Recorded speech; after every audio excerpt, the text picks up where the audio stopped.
One piece का episode 1132 आ चुका है और जब आप सोच रहे थे कि कुमा, जिनी और रिवॉल्यूशनरी आर्मी की आज़ादी की लड़ाई अब बेहतर भविष्य की ओर जाएगी, तभी एक भयानक ट्विस्ट आता है। इस एपिसोड में जिनी की किस्मत एक दर्दनाक मोड़ लेती है। बाल्टिगो में रिवॉल्यूशनरी आर्मी के मुख्यालय में उन्हें साउथ ब्लू में चल रहे टूमी विद्रोह की खबर मिलती है और हालात बहुत खराब हो चुके हैं। मदद की सख्त ज़रूरत है, लेकिन ईवा और उनकी सेना जख्मी लोगों की देखभाल में व्यस्त है, इसलिए कुछ नहीं कर सकते। याद है ग्रेट टर्मिनल की आग? वहीं से ड्रैगन ईवा और कोमा ने लोगों को बचाया था। टूमी की क्रांति उसी के तुरंत बाद हो रही है। कुमा आगे आता है। वो अकेले ही टूमी जाने का ऐलान करता है। ईवा रोकने की कोशिश करता है, लेकिन कुमा की आंखों में बस एक ही चीज़ है, जीने। जब वो मैदान जंग में उतरता है, दुश्मनों को उसके विशाल शरीर से झटका लगता है। फिर आता है सबसे बड़ा झटका।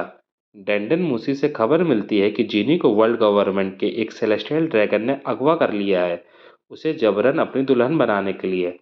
14 साल पहले जीनी केवल 37 साल की थी जब उसे उठा लिया गया। कुमा और रिवॉल्यूशनरी साथी उसे बचाने की हर मुमकिन कोशिश करते हैं, लेकिन वो समय पर नहीं पहुंच पाते। इसके बावजूद कुमा का टूमी में हस्तक्षेप क्रांति की दिशा बदल देता है। वहाँ के लोग उसे जनता का हीरो कहते हैं। वो सपना जो उसने निका की प्रेरणा से देखा था, वो पूरा होता है। 3 साल बाद टूमी मुक्त हो जाता है, लेकिन फिर भी कुमा का मन खाली है। उसी समय जिनी की खबर आती है। उसने संपर्क किया है। शुरुआत में वो बहुत खुश है। कुमाची में वापस आ गई, लेकिन फिर उसकी आवाज़ बदल जाती है। वो कहती है कि वह बीमार पड़ गई है और वर्ल्ड नोबल्स ने उसे फेंक दिया। ये कॉल उसका आखिरी अलविदा है। कुमा हक्का बक्का रह जाता है। वो उससे पूछता है कि वो कहाँ है। मैं अभी आ जाऊंगा, लेकिन जिनी पहले ही मौत के दरवाजे पर खड़ी होती है। वो नहीं चाहती कि कुमा उसे इस हालत में देखे। और फिर जिनी की आखिरी बातें जो कुमा कभी नहीं सुन पाया। कुमा जी, मैं तुमसे बहुत प्यार करती हूँ, हमेशा करती थी और हमेशा करती रहूँगी। कुमा जब चर्च पहुँचता है, जहाँ उनका पुराना घर था, सब बताते हैं कि जिनी यहीं थी, लेकिन अब बहुत देर हो चुकी है। सूर्य की रोशनी में आने से उसकी त्वचा नीली हो गई थी और पत्थर जैसी कठोर। ये था सैफायर स्केल डिजीज। कोमा जिनी की लाश को गले लगाकर फूट फूट कर रोता है। उसे वो याद आता है, शादी, खुशी, भविष्य। लेकिन कहानी यही नहीं रुकती। जिन्हें उस सेलेस्टियल ड्रैगन से एक बच्ची को जन्म दे चुकी थी। हाँ, वो बच्ची बोनी है। कुमा उसे गोद ले लेता है।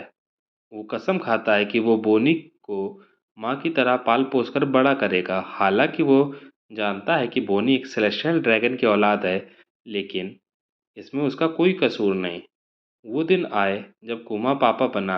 बोनी ने अपना पहला शब्द कहा, पापा, और कुमा की आंखों से खुशी के आंसू बह निकले। बोनी की माँ की तरह खाना बहुत पसंद था और गांव वाले उसे बहुत प्यार करते थे। लेकिन तब एक नया खतरा मंडराने लगता है। बोनी की आँख के नीचे एक नीला पत्थर उभर आता है। वही बीमारी जो जीनी को थी। डॉक्टर कहते हैं कि ये बीमारी अब बहुत दुर्लभ है, लेकिन तब के ज़माने में ज़्यादा थी।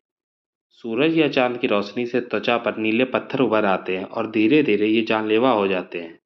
डॉक्टर का कहना था बोनी के पास सिर्फ 5 साल का वक्त है। ये सुनकर कुमी पूरी तरह टूट जाता है, लेकिन बोनी को सच्चाई नहीं पता। जब वो ये बातें सुन लेती है तो समझती है कि वो 10 साल की होते ही ठीक हो जाएगी और वो दोनों स्काई आइलैंड घूमने जाएंगे। कुमा झूठ का साथ देता है, लेकिन वो उसकी मासूम उम्मीद तोड़ना नहीं चाहता। फिर एक और तूफान आता है। सॉर्बेट किंगडम में पुराना अत्याचारी राजा बिकोरी वापस लौट आता है और लोगों को जलाने का प्लान बनाता है। यही वो घटना है जो कुमा को राजा बनाती है। लेकिन फिर वो तानाशाह घोषित होकर भगौड़ा बनता है, और फिर वॉरलॉर्ड, और फिर साइबॉर। लेकिन ये फ्लैशबैक अभी पूरा नहीं हुआ। तो दोस्तों, अगर आपको ये कहानी दिल को छू गई हो, तो लाइक ज़रूर ठोकिए और कमेंट में ज़रूर बताइएगा नेक्स्ट एपिसोड, ताकि हम ये ट्रैजिक लेकिन खूबसूरत कहानी आगे भी जारी रख सकें। तब तक के लिए हमें सब्सक्राइब करिए और पीस आउट।